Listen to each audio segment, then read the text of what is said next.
Hey, Jimmy Jones reporting for you today, and we are here on the corner of Martin Luther King Jr. Drive and Rose Street.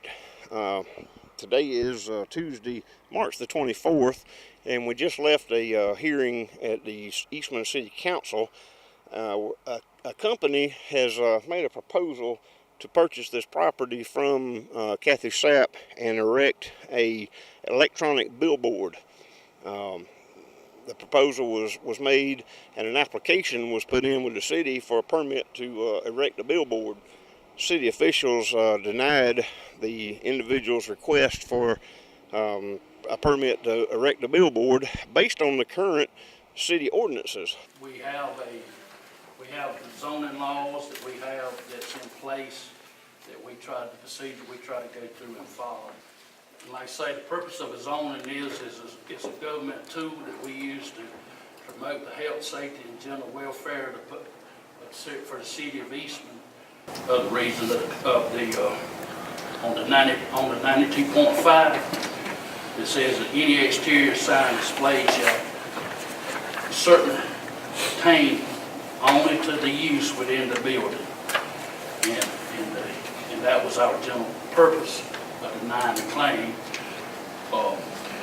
Also, for besides the contents that's on the sign and all, we still have a few other stipulations that we have besides the content, which we have has to be 75 foot from the middle of the street, any street, and everything that's established on our in that part. And then also in our ordinance it says that you have to be 50 feet from a horizontal. So if you take that in consideration, the lot is not big enough to install a sign on it. The individual that made the application has appealed to the City Council today, asking that the City Council allow this to be done. Arguments were made from both sides in City Council today. One interesting point in all this was that none of this information has been available to the public prior to last night when Councilman Milton Johnson posted on Facebook what was going on. Apparently these discussions have all been held inside of executive sessions within the City Council. So no one even knew that this was an issue that was going on until last night. One of the things that we may want to do as the council is hear from some of those people in that community before we say, before we just up and say, okay, let's do that. And I say that for this reason. Even if the sign had been approved, if we had said, okay, do it, I feel from what I've heard that we would have received some objection from the community, and because they did not know this until now. In that post, Councilman Johnson was concerned about the billboard being in his district and being too close to the residences, and expressed his disapproval for that. Now, at the hearing today, Councilman Johnson recused himself from being a part of the proceedings due to his Facebook post. I forfeited my eligibility to be an impartial participant in today's sign variance appeal hearing.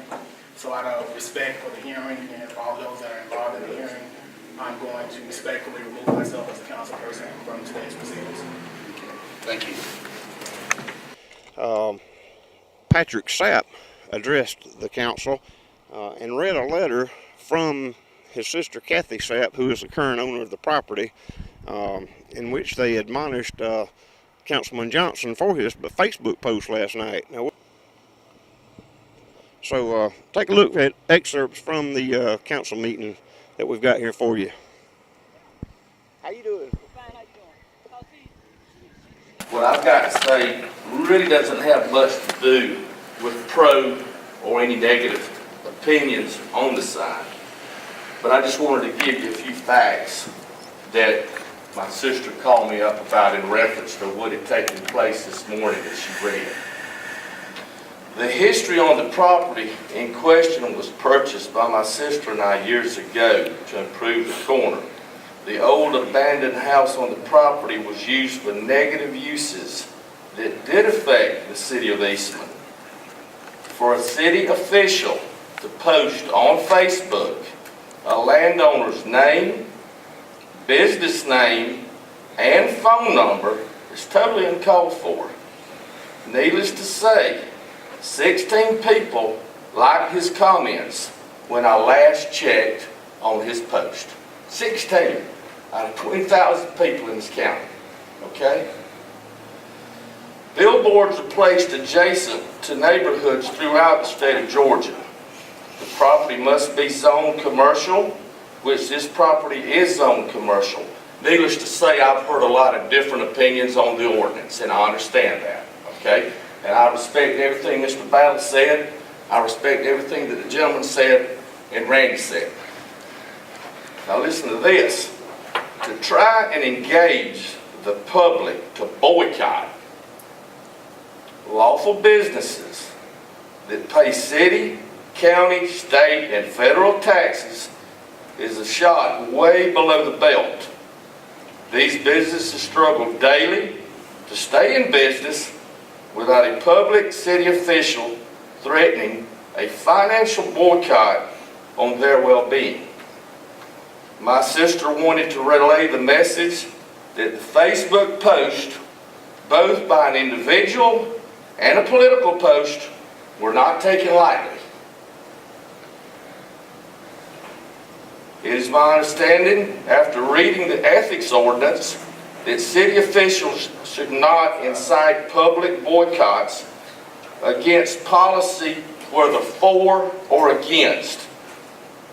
I feel this is a form of extortion if you read these posts. Now, like I said, I've got no fight with the sign or against the sign. I'm just talking about what was put out in public. That's all I've got to say. Since that point was brought up, and I don't know, who all saw that post, but I just wanted to share it because I don't feel that is inciting or inflammatory. If anything, I felt that it was trying to keep us from getting to that point.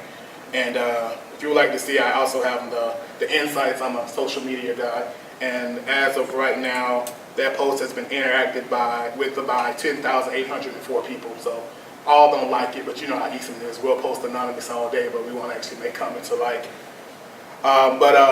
It says, Eastman, my motivation for posting this does not come from a point of inspiration that seeks to divide Eastman. In all actuality, it is out of an abundance of caution that I shared this post. Kathy Sapp, the owner of FNAP LLC, on behalf of GS Media, signed off on an application for a billboard permit to go on the corner of Herman Avenue, which is now we refer to as Martin Luther King Avenue, and Cherry Street. This lot is currently owned by FNAP LLC and lies at the beginning edge of the neighborhood that we affectionately refer to as the Net. I don't believe there was anything wrong or improper or that's stating facts. It is disheartening to me that this property will be the target of a billboard placement with its close proximity to a neighborhood. I'm in awe of the appeal by GS Media to fight so strongly to locate this billboard immediately adjacent to a neighborhood. Tomorrow at 3 p.m. at City Hall, GS Media will have a hearing to appeal the city's initial denial of a permit for a billboard at this location.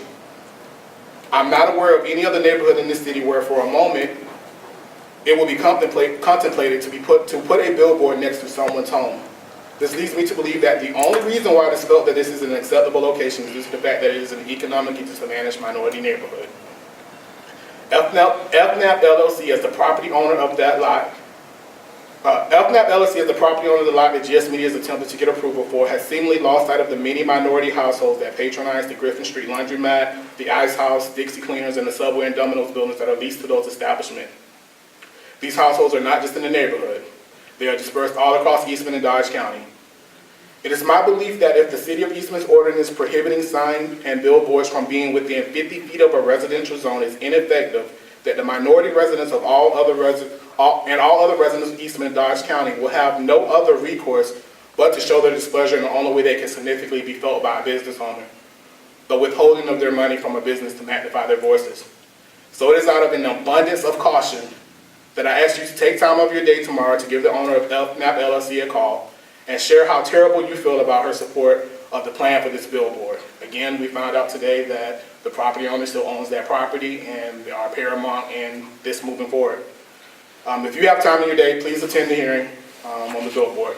So I don't get what was inflammatory. If anything, I feel I was trying to defuse the situation by letting the property owner that is the instrumental piece in bridging this gap between this sign or being there and not being there to hear from the community before it goes up. And there is possible recourse, because everyone that I got a call from yesterday, that was the main question. Well, who owns it? Who sold it to the company? All of that. So that's what those facts that I was providing. So I don't believe. I don't know how you would interpret the withholding of their money from a business to magnify their voices. That's a boycott. Now, So you can name it whatever you want to, but it's a boycott. But let me say this. Subway is not owned by my sister. Domino's is not owned by my Please read sister. my comments again. My comments said that the buildings they're Well, going to you named them all now. The buildings you need to that are understand being what you leased. write before you do it. The Okay, buildings my that are sister being called me leased. up this morning, and she was very upset. Okay. I'm sorry. I'll just leave it at that. I thought the unfair picture of myself was being presented, so I wanted you to hear that from my words. Thank you. Thank you.